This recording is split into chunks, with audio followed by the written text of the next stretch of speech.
Una de las cosas maravillosas de Dios es que muchas veces, a pesar de que tenemos que vivir experiencias dolorosas y experiencias que para nosotros pueden ser denominadas como castigos de Dios, igualmente Dios puede vertir lo negativo en algo positivo, lo que puede ser una maldición en una gran bendición. En el muro de un viejo castillo de Europa Central, una breve inscripción latina dice Dum spiro spero. Significa, mientras respire, tengo esperanza. Este dicho puede resumir el mensaje de Zacarías al pueblo de Dios. Cerca de 20 años después del retorno de la cautividad babilónica, el desánimo reemplazó el entusiasmo anterior entre los que comenzaron a preguntarse si Dios todavía estaba presente entre su pueblo. Zacarías, que significa Dios recuerda, comenzó su ministerio profético unos pocos meses después de que Ageo comenzara el suyo. Por visiones proféticas, Zacarías conoció los planes de Dios, presentes y futuros. El eterno reino de Dios vendría pronto, pero el profeta llamó a los que vivían en su tiempo a servir a Dios ahora. En gran parte del libro les dice cómo había de hacer precisamente eso.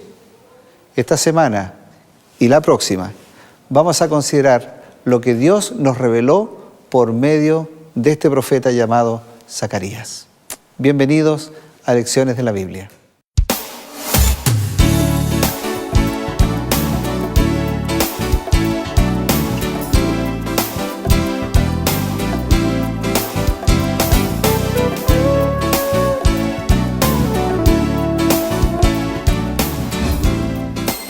Gracias por estar en Nuevo Tiempo, Canal de Esperanza, y uniéndose a este programa Lecciones de la Biblia.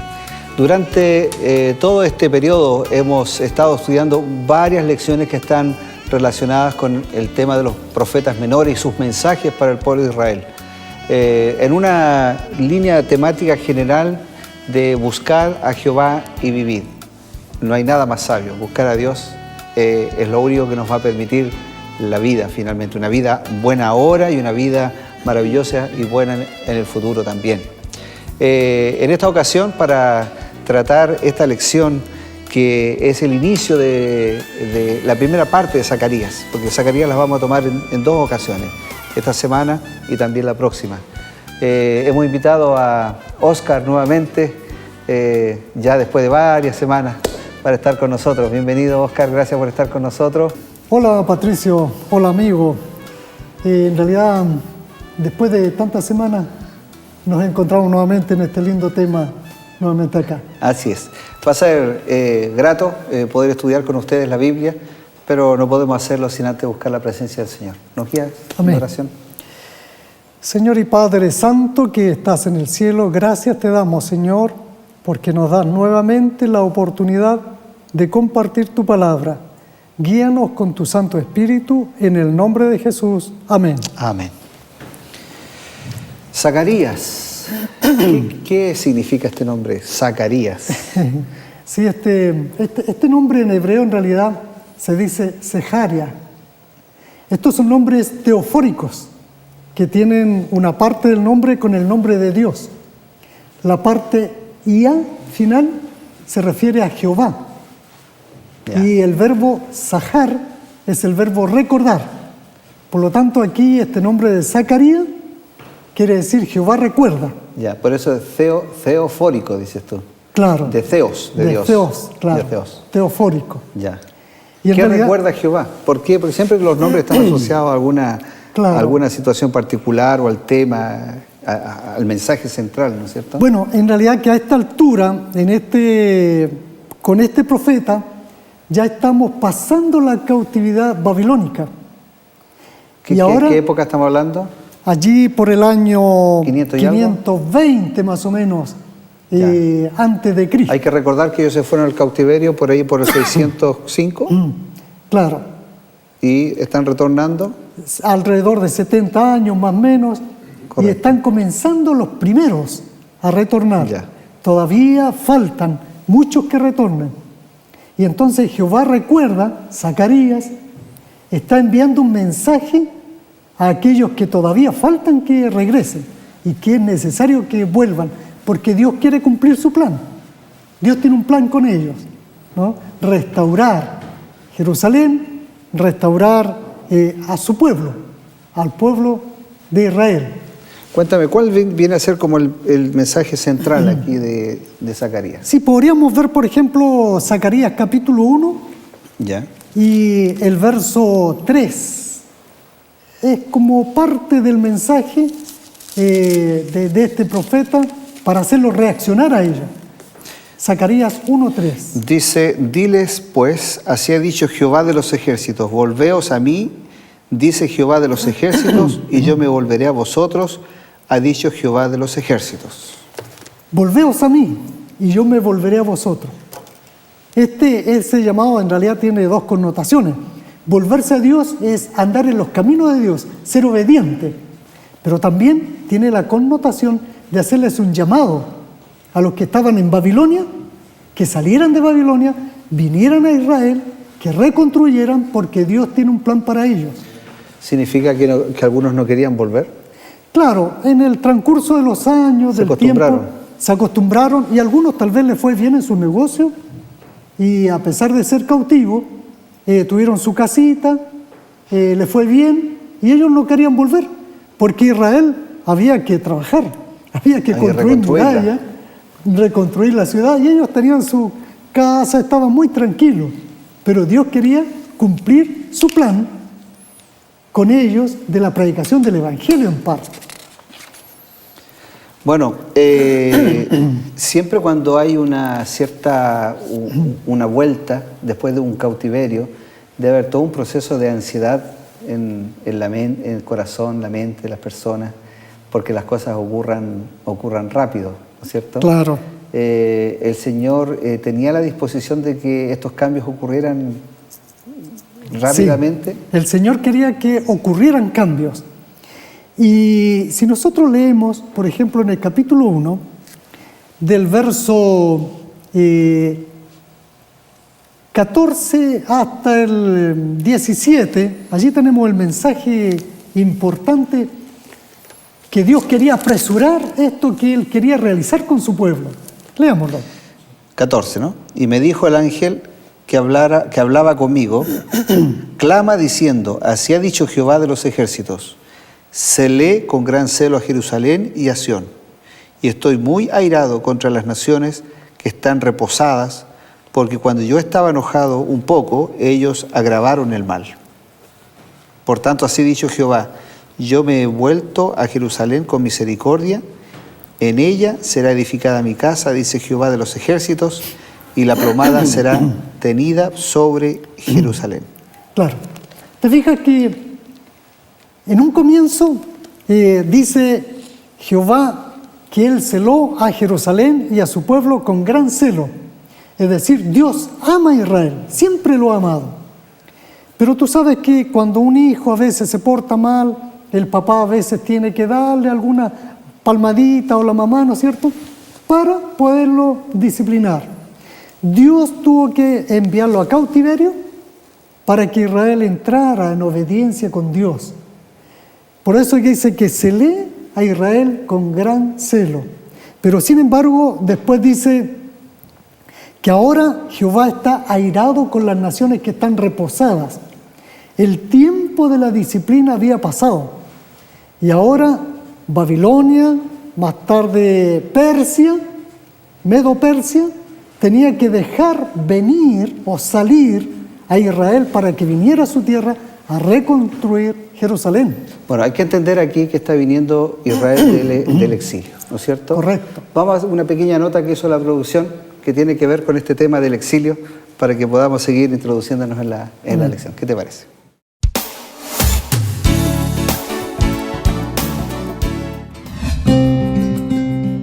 Un informe de 2011 del Comité para la Protección de los Periodistas situó a Cuba e Irán como los dos de los países donde más periodistas son exiliados. En todo el orbe en 2011, más de 70 periodistas recibieron el exilio y la mitad correspondió a estos países, situándolos como los más represivos en esta materia. ¿Pero qué es, en estricto rigor, un exilio o un destierro? El destierro es un tipo de pena que un Estado impone a una persona por haber cometido un delito o una traición a la patria. De ahí a que se hable de un destierra, que es una persona sin derecho a su propia tierra. Antiguamente esta sentencia era común y correspondía al castigo inmediatamente inferior a la pena de muerte.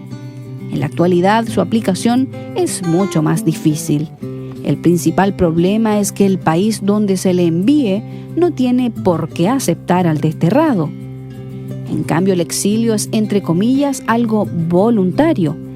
La gran diferencia radica en que en este caso se le solicita al inculpado que se vaya del país. Si no accede, se le aplica una expulsión o destierro. Una arista que resulta dolorosa para alguien que sufre el destierro es que pierde absolutamente su nacionalidad, además de los derechos que le otorga el país. Además, no puede retornar bajo ningún punto de vista. En cambio, en el exilio existe la posibilidad de volver. Un gran ejemplo de destierro fue el sufrido por Napoleón Bonaparte, quien al ser expulsado de Francia fue destinado a sobrevivir y posteriormente morir en la isla Santa Elena, ubicada en el Océano Atlántico.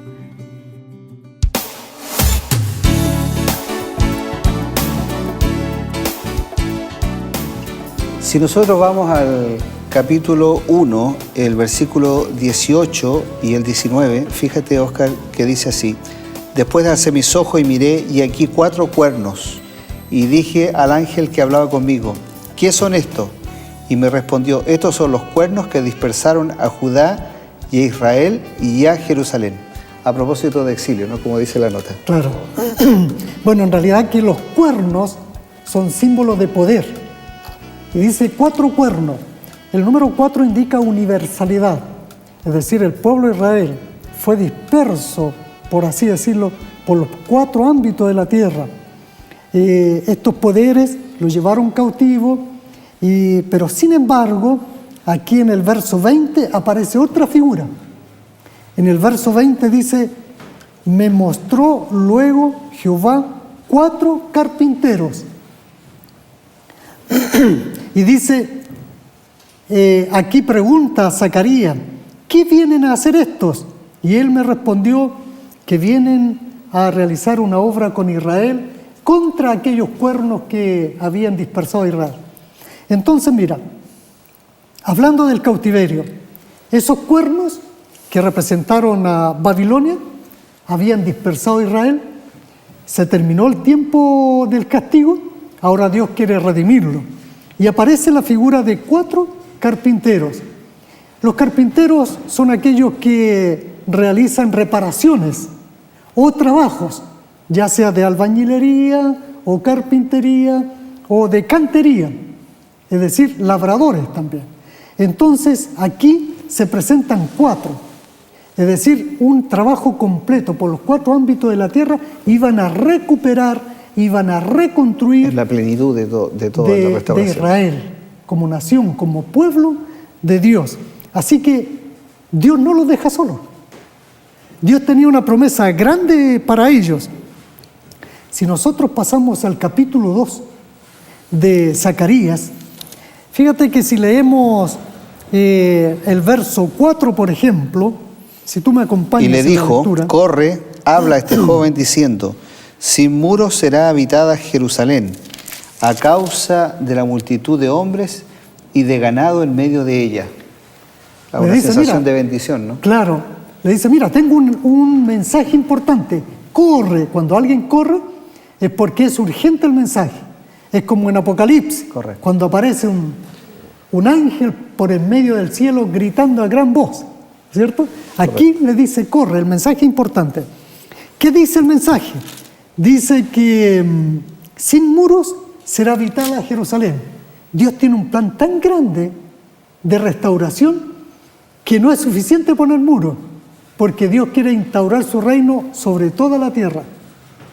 Y además dice que tal multitud de hombres y de ganado Pero la palabra hombre no es la palabra que se utiliza para pueblo de Dios.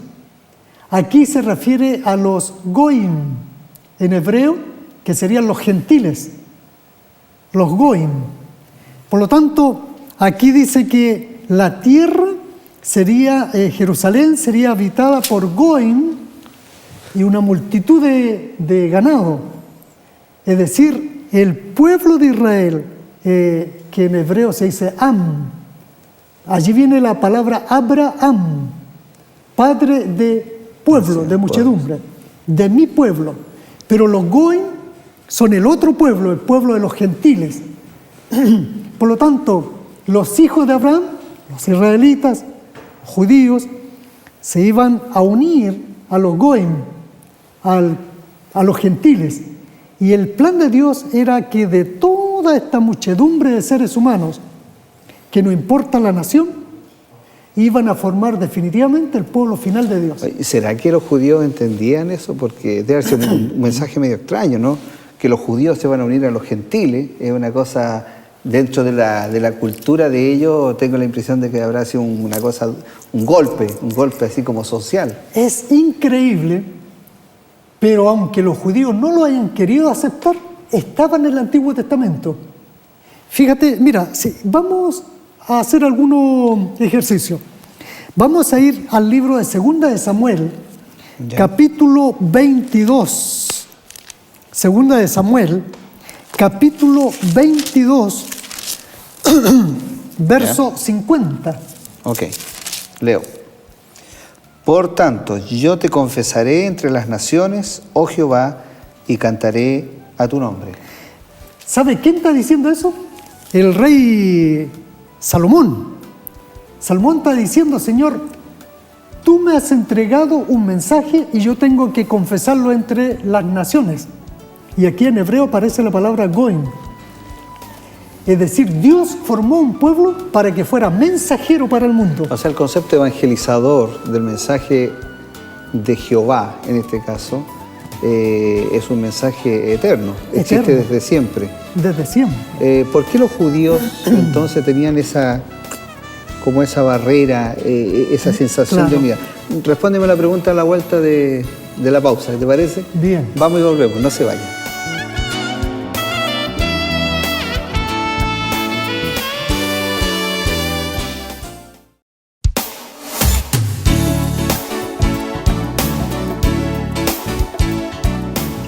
Si usted está en compañía de Nuevo Tiempo, recién se integró al programa, estamos en Lecciones en la Biblia analizando la primera parte del profeta Zacarías.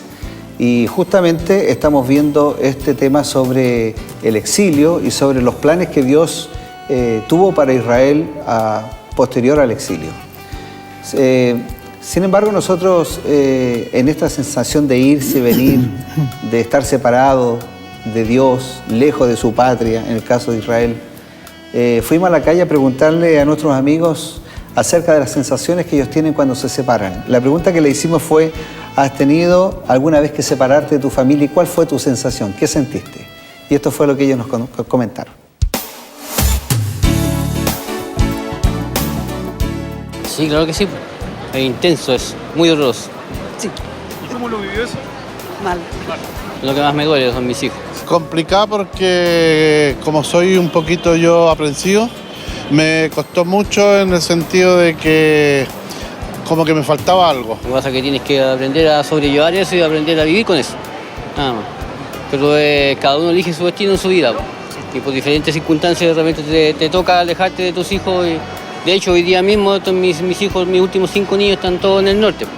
Yo trabajo aquí todos los días en Santiago, me saco la mugre y no, una vez al mes y eso. Sí, muchas veces.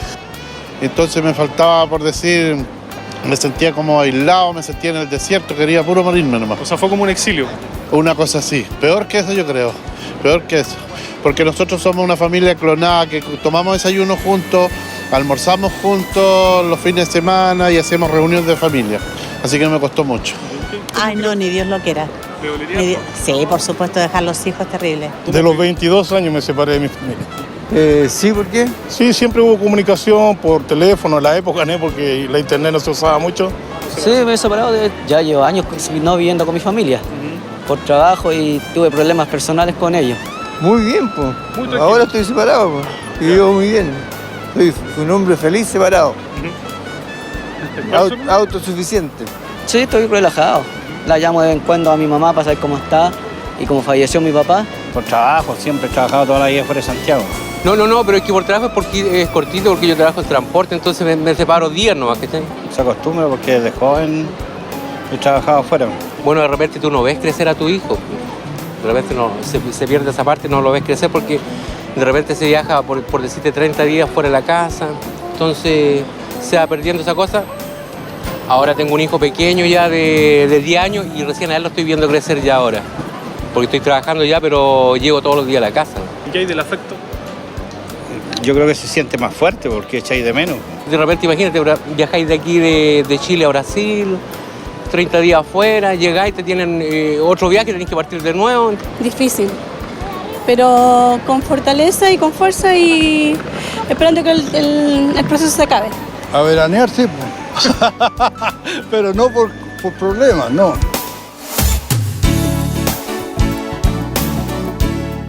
¿Has tenido que separarte de tu familia, Sí. Oscar? Sí. ¿Y tú qué sensaciones tienes cuando te separas de la...? La primera vez que me tocó separarme era estudiante. Ya. Y tuve que ir a trabajar a otros pueblos, colportando, vendiendo libros. Y echaba de menos mi casa, a mis padres, mis hermanos. La tierra, ¿no? Ya, Se echa de menos. la comida de la mamá. Vienen nostalgias. Claro que sí.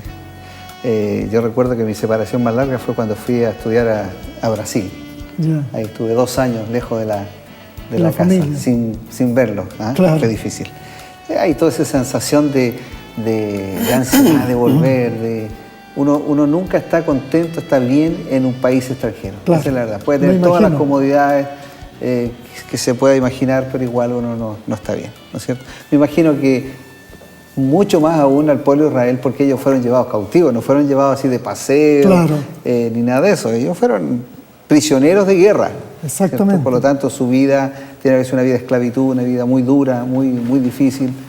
Y de pronto que venga esta palabra del Señor, yo quiero volver a restaurarlo, que le diga, miren, voy a hacer como decías tú recién, un pueblo grande, va a haber mucha abundancia de animales, que lo que hoy día habrá mucho dinero, serán ricos, tendrán muchas posesiones.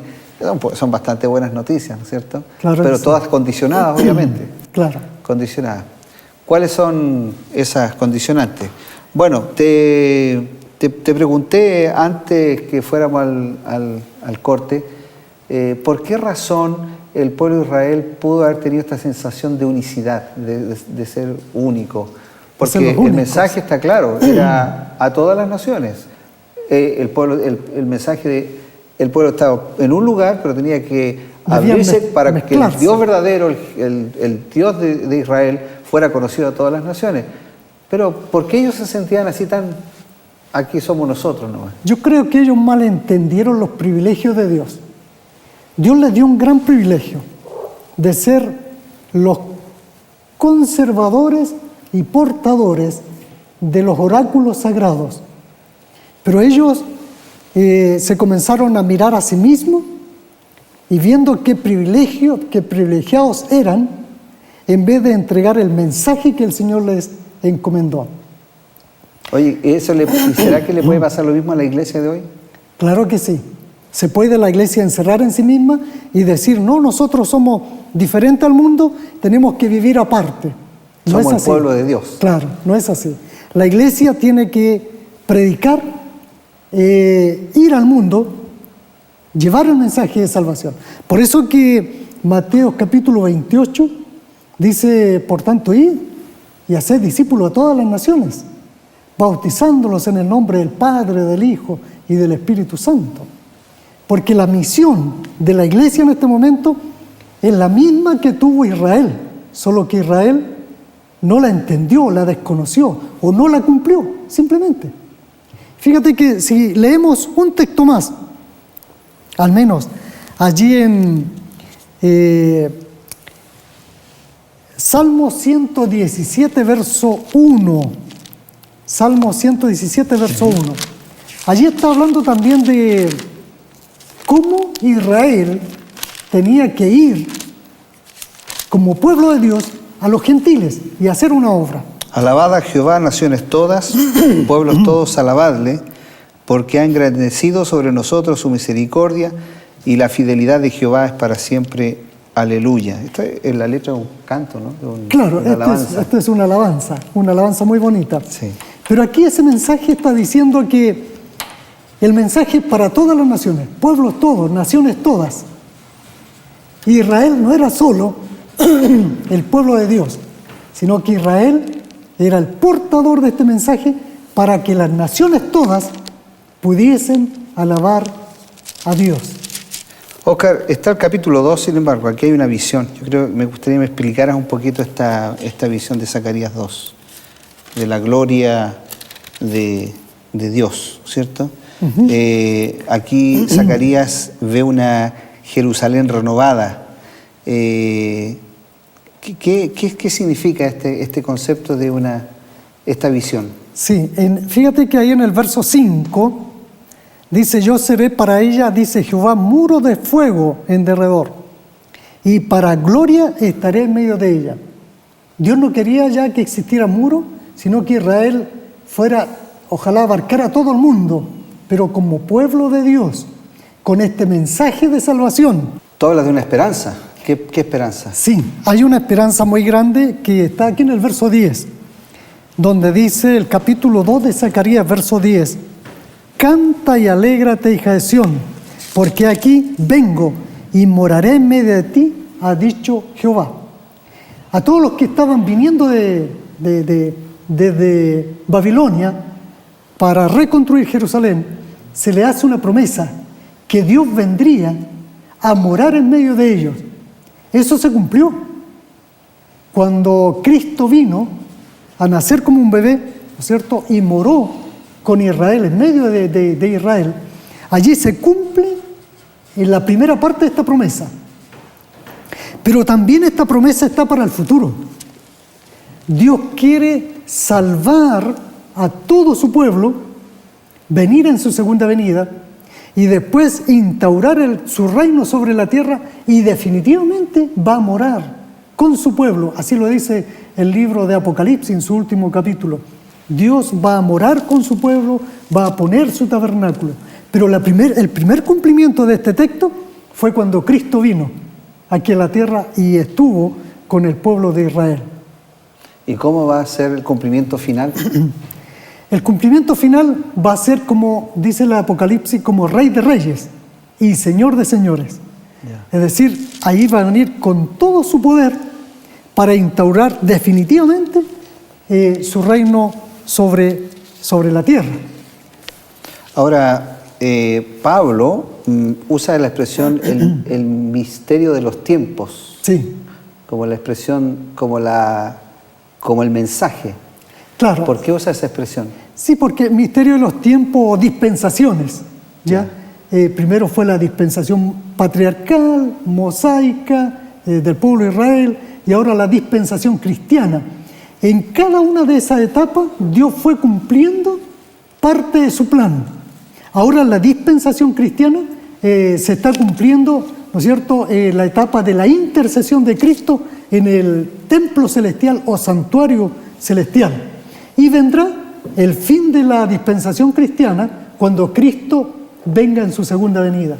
Así que ese es el misterio de los tiempos, porque Dios tiene su plan, que lo va cumpliendo paso a paso. Y no falla. Y no falla en forma Ahora, el perfecta. capítulo 3 habla del perdón. ¿Cómo entendemos el perdón en el capítulo 3? Así es, muy lindo este capítulo 3 de Zacarías. Si nosotros leemos, por ejemplo, del verso 1, un par de textos allí hasta dice, verso 3. Me mostró al sumo sacerdote Josué, el cual estaba delante del ángel de Jehová, y Satanás estaba a su mano derecha para acusarle. Y dijo Jehová a Satanás, Jehová te reprenda, oh Satanás. Jehová, que ha escogido a Jerusalén, te reprenda. ¿No es este un tizón arrebatado del incendio? Y Josué estaba vestido de vestiduras viles y estaba delante del ángel. Ya. Fíjate que esto es el Evangelio en el Antiguo Testamento. Ya. Josué era el sacerdote que representaba al pueblo, por lo tanto representa a los seres humanos pecadores. Y estaba también delante de la presencia de Jehová Satanás. Pero Satanás tiene un solo trabajo: engañar y acusar. Los engaña a los seres humanos, los hace pecar y los acusa. Es decir, es un traidor. Y aparece también aquí Josué vestido de vestiduras viles. Hoy si estamos hablando del 500 antes de Cristo, ¿no es cierto? Sí, 520. Todavía faltan 500 años, 500 medio años, milenio. medio milenio todavía para la venida de Cristo. Claro. Satanás aparentemente está teniendo acceso al cielo, está en alguna condición predilecta. Sí, bueno, Satanás tenía entrada a los portales del cielo hasta la crucifixión de Cristo. Cuando Cristo fue crucificado, Satanás fue expulsado definitivamente del cielo. Quedó hacinado solo a la tierra. A ver, explícame un poco eso. Sí, bueno. ¿No dice la Biblia que capítulo 12 que Satanás fue expulsado del cielo con sus ángeles? Sí, pero Cristo le dijo a sus discípulos antes de morir, en una visión profética, le dice: yo veo a Satanás caer del cielo como un rayo. Claro, con la muerte de Cristo quedaba sellada la sentencia de Satanás de muerte eterna. Por lo tanto, ya no tenía más entrada a los atrios celestiales. Ahora quedó confinado solamente aquí a la tierra. Pero igualmente esta es una figura. Es una figura en el sentido de que Satanás es acusador. Y nosotros, bueno, tú sabes que Dios es omnipresente. Donde estemos, podemos estar delante de la presencia de Dios. Así que Satanás, donde él esté y acuse, está acusando delante de la presencia de Dios, ¿no? Porque nadie se puede esconder de la presencia de Dios. Así que esto en el fondo es como una figura, que Satanás cumple la función de acusador. Y aquí Josué, representante del pueblo, está vestido con vestiduras viles. Es decir, esas vestiduras viles, vestiduras de harapo, representan el ser humano pecador. Pero el ser humano pecador no tiene solución para sí mismo. Él no tiene la solución. Y entonces, si nosotros leemos el texto que sigue, el verso 4, dice: y habló el ángel, y mandó a los que estaban delante de él, diciendo: quitadle esas vestiduras viles. Y él le dijo: mira, he quitado tu pecado, y te he hecho vestir de ropa de gala. Aquí está el cambio de vestidura. Eso significa el perdón de Dios. Y la otra vestidura que se le pone es la justicia de Cristo. Cuando el pecador es perdonado, Dios le otorga la justicia de Cristo. Y en el verso 5 dice: y después dijo: pongan mitra sobre su cabeza. Y pusieron una mitra limpia sobre su cabeza y le vistieron la ropa. ¿Mitra es corona? Claro. Fíjate que los sumos sacerdotes tenían una mitra que tenía una escritura aquí adelante que decía santidad a Jehová. Cuando le dicen ponga una mitra sobre su cabeza, le está declarando santo. Santo, ya. Claro, le declara santo. Y la mitra va aquí en la cabeza donde están los pensamientos, donde está la razón, el juicio.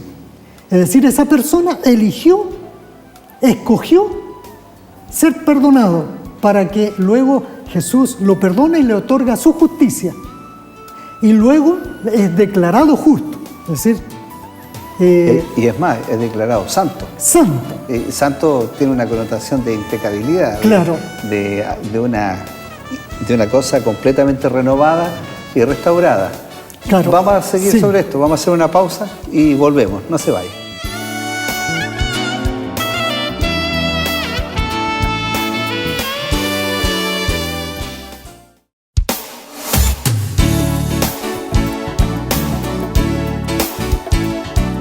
Bueno, muchas gracias por continuar con nosotros en Lecciones de la Biblia. Quiero decirle que a los pies de la pantalla iban a estar apareciendo unos números telefónicos y una dirección de correo electrónico, lecciones@nuevotiempo.cl. Si usted quiere contactarse con nosotros, ahí tiene los números y los correos para entrar en un diálogo, hacernos los comentarios, animarnos, hacernos preguntas, y a la medida que sea posible vamos a ir contestando cada una de sus inquietudes. En esta ocasión estamos con Óscar Lefiguala, pastor de la Iglesia Adventista del distrito, como nosotros lo denominamos, distrito, un área geográfica de iglesias de la Florida Oriente, ¿no es cierto?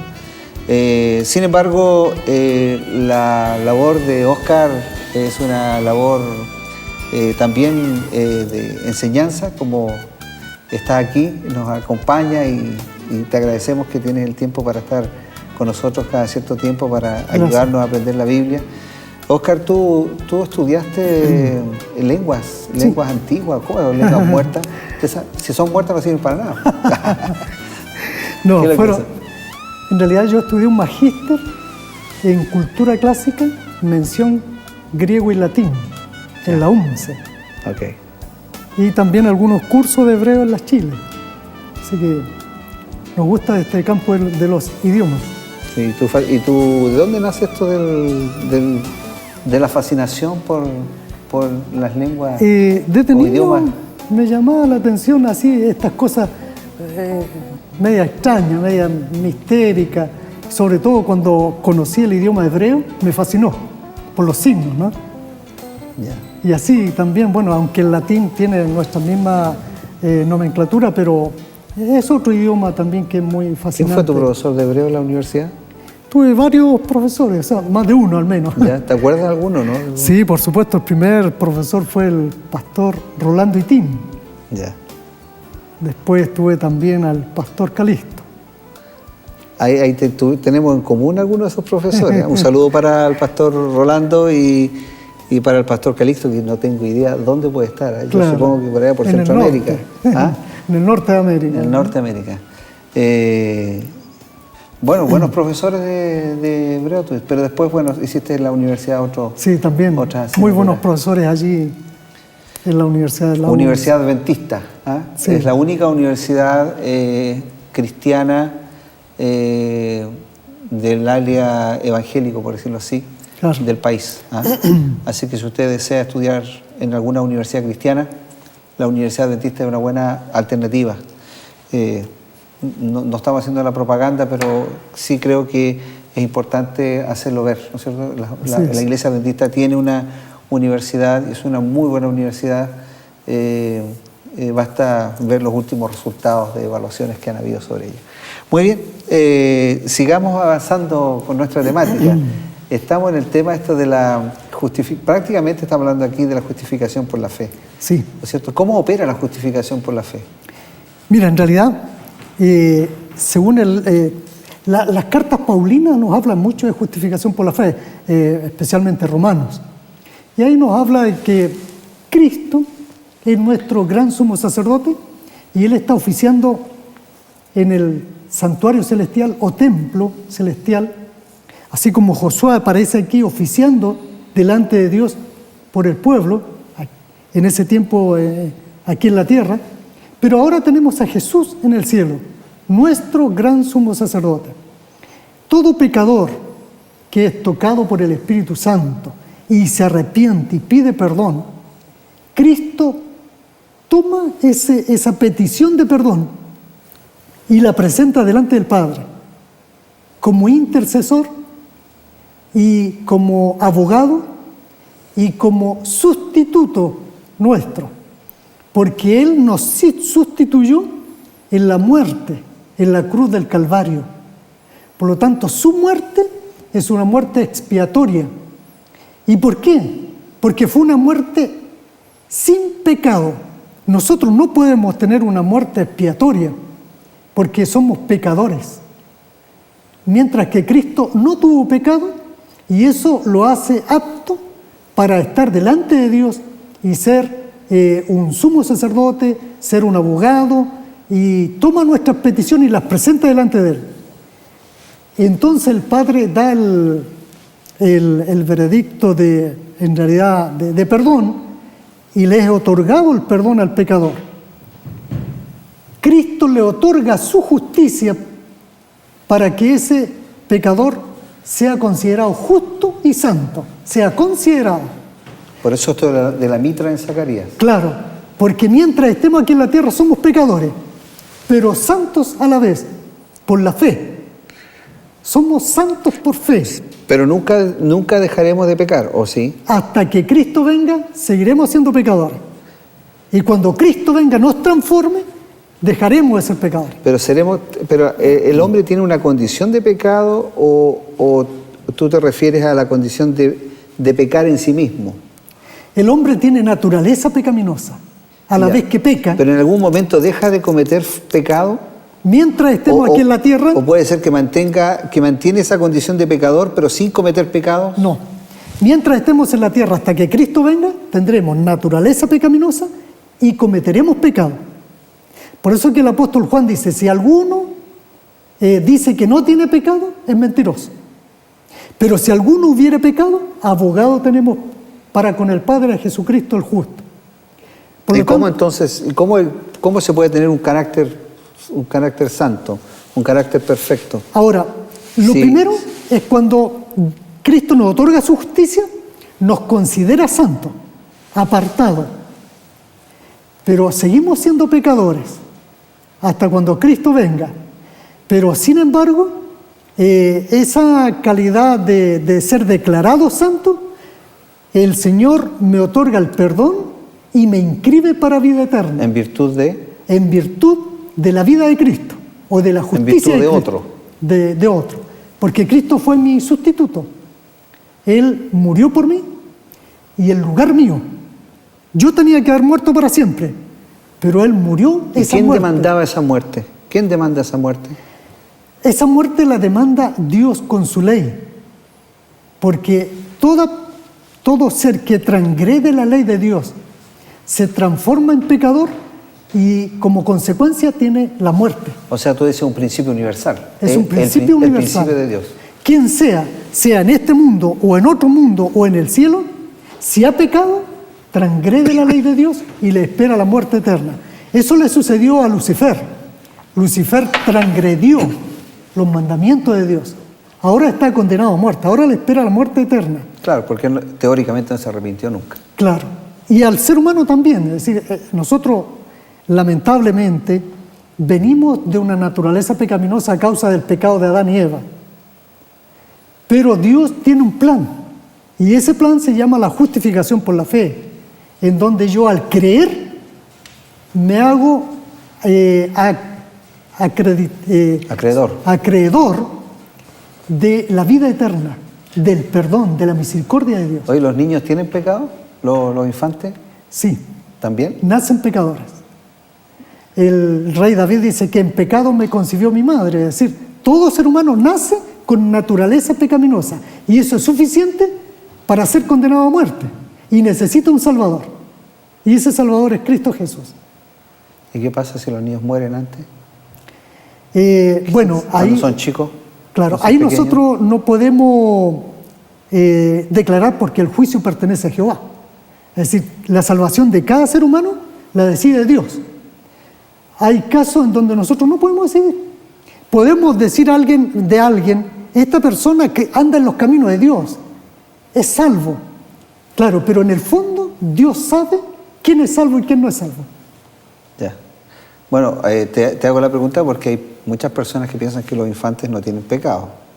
Por lo tanto, ahí hay como una ambigüedad en relación con la impecabilidad. Pero está claro, el concepto es el ser humano nace en una condición de separación con Dios y ahora el Señor a través de este ejemplo, de esta visión, le muestra esa realidad de que Dios quiere restaurar en el hombre, como en el caso de Josué, las vestiduras limpias y su condición de santidad. Es lindo, es interesante y una noticia bastante buena para pensándolo particularmente en aquellos que constantemente estamos en esta condición de pecadores y con tendencia a hacer el mal. Claro. Ahora, todo esto, hay aquí un personaje que es muy importante y aunque hemos mayormente hablado de Cristo, hay un personaje que está allí como subterráneo, trabajando por todo esto, que es el Espíritu Santo. Y de eso nos habla el capítulo 3 de Zacarías.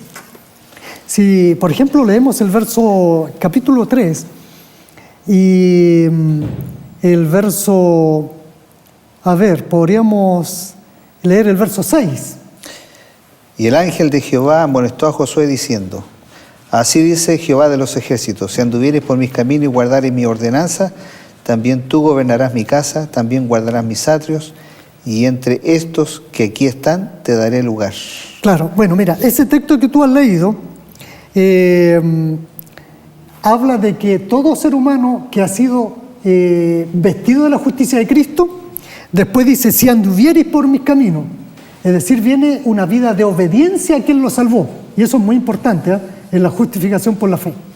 Pero ¿quién da todo este poder, por llamarlo así, la fuerza, lo capacita, digamos, lo capacita para vivir una vida cristiana y para entregarse a Cristo? Está en el capítulo 4 ahora de Zacarías y el verso 6, capítulo 4 y el verso 6. Dice, entonces respondió y me habló diciendo, esta es palabra de Jehová a Zorobabel, que dice, no con ejército ni con fuerza, sino con mi espíritu, ha dicho Jehová de los ejércitos. Aquí vamos a retomar el tema de Zacarías. Zacarías está llamando a los últimos, o tal vez a la gran masa del pueblo que todavía está en Babilonia, y los está llamando. Y entonces ellos miran hacia Jerusalén, hacia Israel, y ven todo destruido, como que no quieren volver, y dice, hay que trabajar mucho, no, tal vez esto no va a resultar. Y entonces Dios le dice, miren, esto no se hace ni con fuerza, ni con espada, sino con mi espíritu. Yo los voy a capacitar a ustedes para que vuelvan y reconstruyan. Ahora, si nosotros damos una mirada al plan de Dios, al fin del tiempo, nosotros como iglesia, como pueblo de Dios, tenemos que predicar al mundo y decirles, salgan de Babilonia, salgan de Egipto, salgan del mundo, entréguense al Señor, sean salvos. Pero la gente dice, pero eso es muy difícil, ¿cómo lo vamos a hacer? Aquí está la respuesta. No con espada, no con fuerza, no con inteligencia, no con la razón, con el poder de Dios. ¿Cuál es el rol del ser humano entonces en esto? La voluntad. El transmisor. Nosotros somos transmisores y el que recibe depende de su voluntad, de la entrega que él haga a Dios. Dios lo capacita para que él sea un fiel hijo de Dios, y a la vez que lo prepara para el reino de los cielos, lo capacita para llevar el mensaje a otro. Y esto es como una cadena, ¿no? Los discípulos le entregaron el mensaje a sus discípulos y así hasta que este evangelio ha llegado a nosotros. Tú mencionaste el Espíritu Santo. ¿El Espíritu Santo quién es? ¿Es una fuerza de Dios? ¿Es una persona? ¿Es otro Dios? ¿Cómo lo consideramos? Porque aquí la figura la veo clara yo. Veo al Padre, veo a Cristo, veo a Josué. Sí. Pero el Espíritu Santo aparece como el impulsor de la fuerza, de las capacidades. En realidad que el Espíritu Santo es una persona, ¿ya? Como Cristo. Como Cristo, como el Padre. ¿Ya? Y hay, aunque tal vez aquí no tenemos un estudio de neumatología del Espíritu Santo, sin embargo, de paso, el Nuevo Testamento está lleno de textos en donde habla del Espíritu Santo que redarguye, convence, el Espíritu Santo se contrista, el Espíritu Santo se puede ir, el Espíritu Santo puede venir, el Espíritu Santo puede guiar, es decir, da indicaciones conduce la vida de la iglesia también, ¿no? Y también tiene voluntad, porque nosotros dice que Él entrega dones a la iglesia como Él quiere. Entonces el Espíritu Santo es una persona, es la tercera persona de la deidad. Dios es uno solo, que lo componen tres personas. Ese es un misterio. No podemos explicar más que eso, pero es un misterio. Son tres personas, un solo Dios. Y el Espíritu Santo entonces según Zacarías, está presente y es el actor principal en la acción de nuestra salvación. Es el motor, el que me da fuerza, el que me da la inteligencia, el que me guía, el que me da la fe, el que me pone el arrepentimiento, el que me produce la conversión. Él es el que trabaja interiormente en cada ser humano, porque Cristo está en el cielo como nuestro abogado, pero Él está trabajando como intercesor allá delante del Padre, externamente. Él está trabajando con la ley, Él está aplicando la ley, la justicia, la misericordia, la salvación. Pero ¿quién es el que hace el trabajo interno de convencer que soy pecador, necesito un Salvador? Es el que a la vez me prepara para vivir una vida santa, es el Espíritu Santo. Háblame un poco acerca de la preparación, el ayuno, la oración, porque ahí lo menciona también a partir del capítulo 7, ¿cierto? Sí. El tema de cómo yo debo prepararme para ese encuentro, para esa relación.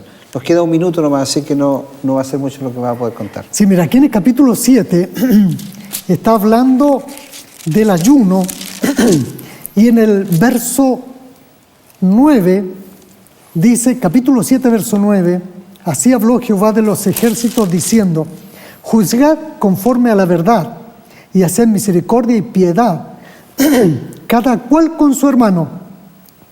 No oprimáis la viuda, al huérfano, al extranjero, ni al pobre.